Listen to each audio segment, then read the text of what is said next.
Hello everybody, SpiritGaming here, and today I would actually like to make a guide on Land of Conquest. I haven't seen anyone do a guide on this before, so I took the chance, and I hope you guys will learn something from this video. I hope you will, definitely, because we as a club have gotten some information, though I guess we tested out some information that you guys might want to know. So there are gonna be a few hidden tricks in this video that you definitely will want to use for your next excuse me, battle, well, I guess conquests, right?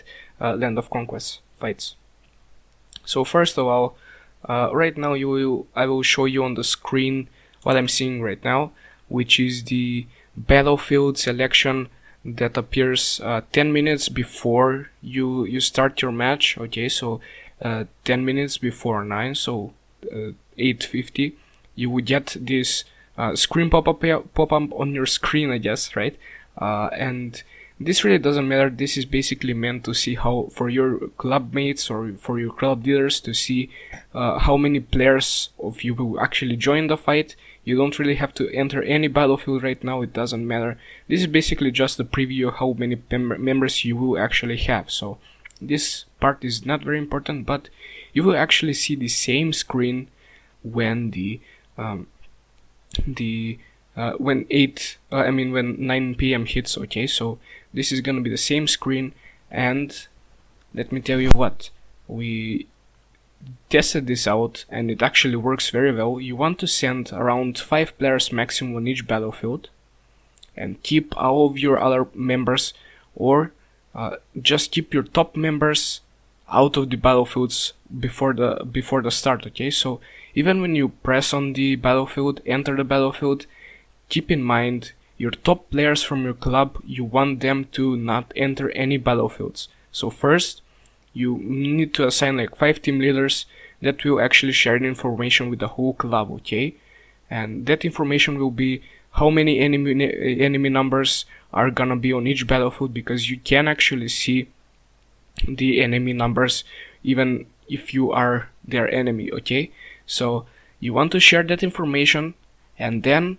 let a team leader know, let your team leaders know, or let your top players know which battlefield needs help, because sometimes probably not all, probably there won't be that many players in all of these battlefields, in all 5 of these battlefields, so you will be kind of fine. Okay, you will definitely be fine to just, I guess, you have a few players in every single battlefield, and then let the flood begin after you see how many enemies there are. Of course, the enemy can be using the same tactic, which basically will make you go back to square one, but if they don't, then you basically have an easy win on your hands, because what it takes to win this event is only 3 victories on 3 different battlefields. Okay, so you don't need to win 5 of them, you basically want to focus only on 3 of them. Most of the times you want to focus on 2, win 2, and have like medium level players to go in 1 battlefield to actually stall time, and after you win with your best players in a club, you want to send all of them to another battlefield. But SG, won't you get a 2-minute penalty? Yes, you will get a 2-minute penalty if you leave, for any reason, if you leave a battlefield that you have already joined. So please don't do that unnecessarily, and do it if it's a must. Okay, so that is basically it about the battlefields.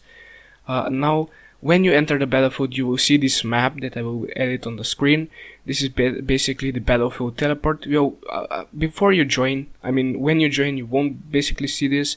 There will be a 1-minute preparation time, and when that 1-minute preparation time is done, you basically will see a guy in the middle pop up, and basically when you talk to him, this map will come up. So what you see here is currently we are in the right position, but we could have been on the left position. Okay, so there are 2 positions, and what you can see here, on the bottom it says pick a sector available for teleportation, yellow zone, and teleport. So basically what this means, you can teleport only on the yellow zones, and what this means is that the enemies can't actually get near your base immediately. So you want to send, I guess, 1 player on the top right, 1 player on the bottom right, or if you're on the left side, 1 player on the top left, 1 player on the bottom left, so your team would capture those two immediately, and then you want to send all other players on the top mid and bottom mid section. Okay, so these are basically your plans, or what you should do, I guess, if you want to win easily in a battlefield, of course. So after that's done, the map might be the same as it is on Snow Moon Battlegrounds, but how you actually capture the points is not the same. It's not the same. It's similar but not the same. As you can see, there are no balls or no crystals around your main towers, around your towers. Okay, so how you capture them is actually capturing the main tower. So when you click on it, you have to wait a few seconds. I think it was 10 seconds, not sure though. You wait, capture it, and that is basically gonna be your point. Now SG, how many points do you get, and when do you get the points? You basically get points every 30 seconds for each tower you have captured. So if you have captured, I think it's 180 per tower, and then if you get all 6 of them, it's gonna give you 200 per tower. So I have tested only that out because we weren't able to test it otherwise. It was such an easy fight, this fight, but we had at some point 5 towers captured, and we got 180 for each, 180 points for each, and then we had 6 towers captured. That is when we got 200 points for each tower. So basically you can test it out yourself, I guess. That's not a very big deal. It kind of is, but not a few points won't really matter that much at the moment. Now let's go back in time. I will rewind the video, I guess, and go to where the boss to the boss fight. Okay, so basically the boss will spawn at 8 minutes, so 8:00 battle time. The boss will spawn, and the boss will be determined on which element you are. So it's either gonna be the wind boss, earth boss, fire boss, spirit boss, or water boss. Okay, so and you don't really need to fight for this boss, because when you kill him, he doesn't give you points. What gives you points is the crystal that you get after killing him. Okay, so after you kill the boss, you will get a crystal below him, and whichever team captures that crystal will actually get 1000 points from it. Okay, so make sure you actually fight for the crystal instead of the boss to actually get that amount of points, which is super huge. Okay, so I feel like I explained everything. Let me just sum it up.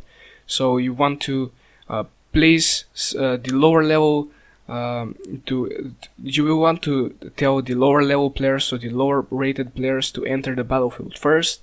Tell your club teammates or club mates or club leaders how many enemies there are on each battlefield, and then let them join as well. Okay, so that is one hidden trick, I guess.